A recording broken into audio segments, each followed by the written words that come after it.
Bicolana Olympian Joanny Dalgaco mainit na sinabatkan sa iyang pamilya, kababayan asin mga suportador sa iyang homecoming sa Camarines Sur makalihis ang laban sa Paris Olympics 2024. Tinutukan niya ni Chris Novello.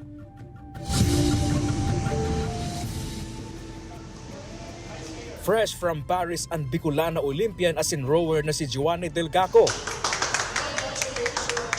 Pag-abot kaini sa Naga Airport, emosyonal ining sinabatkan sa iyang pamilya na maduwang taon na kaninday na hiling huli sa iyang training para sa Paris Olympics. Hindi siya makauwi dahil talagang practice talaga. Halos hindi ko na mapigilan, parang naluluwa na ako sa saya. Sa Luwascan Airport, instant celebrity ang Bicolana Olympian. Mainit man ining sinabatkan sa iyang mga kababayan sa ginibong Heroes Welcome and Motorcade sa Iriga City. Kanya-kanyang pakuloan mga nag-abang kay Joanny.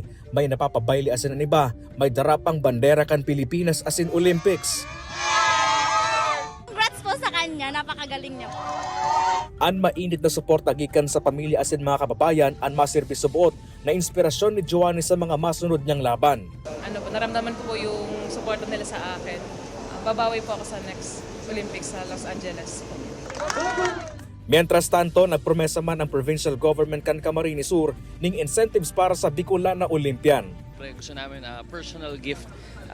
Apuera po, tingnan natin kung makakausapin po natin yung Sangguniang Panliligan, kung makakabigay po tayo ng incentive and congratulations sa ating Bicolana, taga Camarines Sur na Olympian. Kay Banan si Jovel Obiso, Chris Novello, Balitang Bicolandia.